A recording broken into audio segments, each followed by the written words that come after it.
Assalamualaikum warahmatullahi wabarakatuh.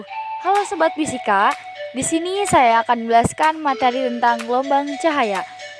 Sebelum saya menjelaskan gelombang cahaya, saya akan memperkenalkan diri saya.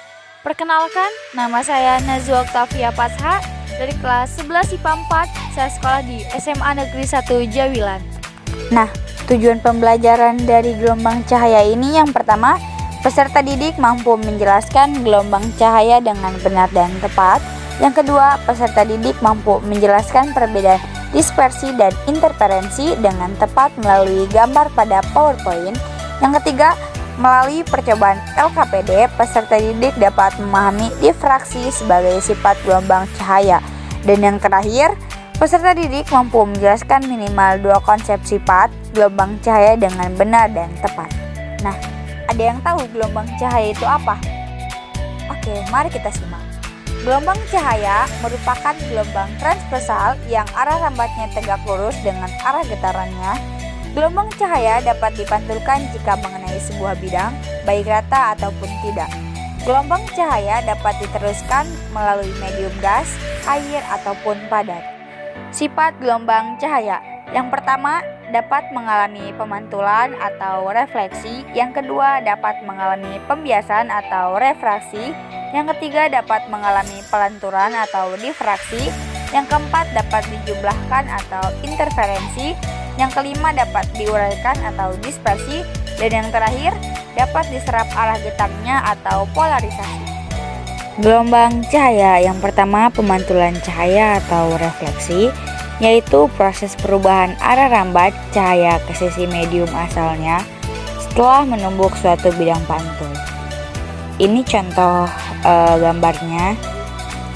Rumus refleksi yaitu N sama dengan 360 derajat dibagi A dikurang 1.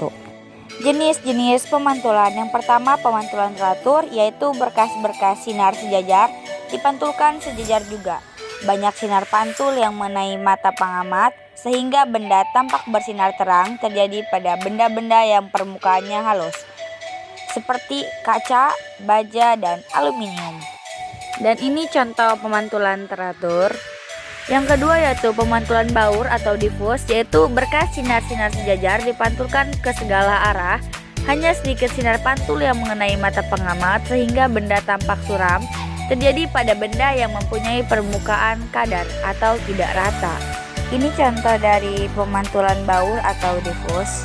Oke, selanjutnya itu pembiasan cahaya atau refraksi, yaitu perubahan arah rambat partikel cahaya akibat terjadinya percepatan. Dan ini contoh dari pembiasan cahaya. Rumus pembiasan cahaya yaitu N1 sin θ 1 sama dengan N2 sin θ 2. N1 yaitu indeks insiden, N2 yaitu indeks refraksi, dan θ1 yaitu sudut datang dan θ2 yaitu sudut refraksi.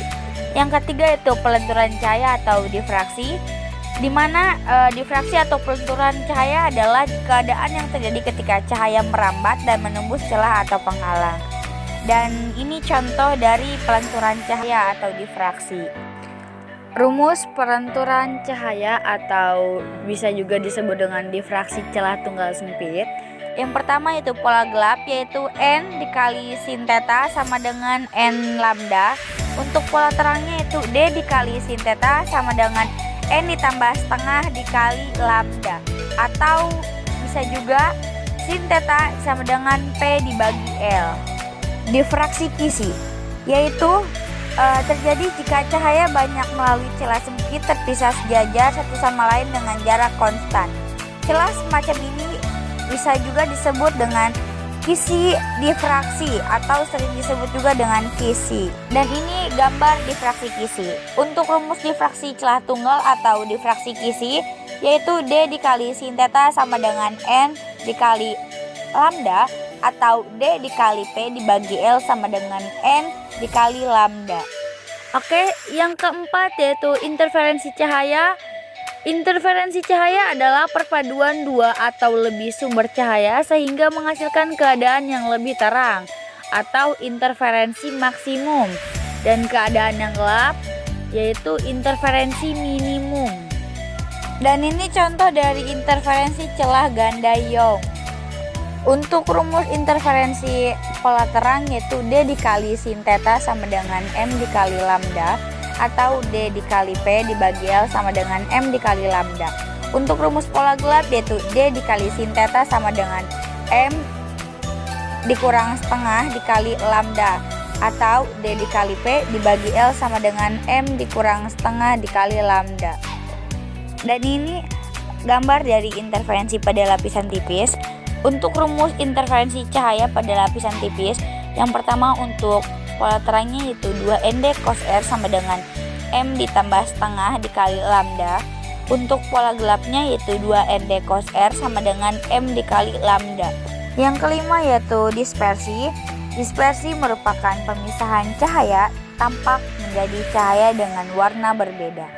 Dan ini contoh dari dispersi. Untuk rumus sudut deviasinya yaitu I1 ditambah R2 dikurang beta.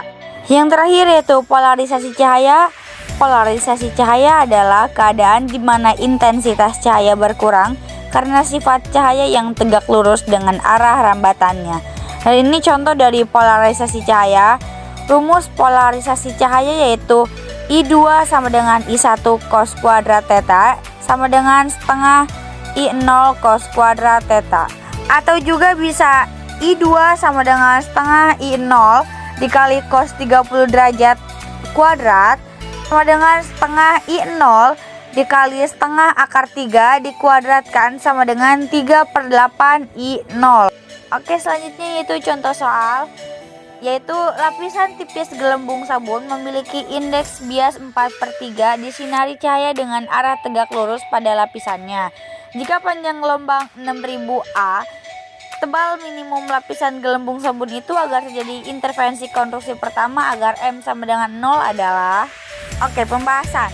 Diketahui indeks bias atau N sama dengan 4/3, sedangkan lambdanya yaitu 6000 A. Yang ditanyakan yaitu D.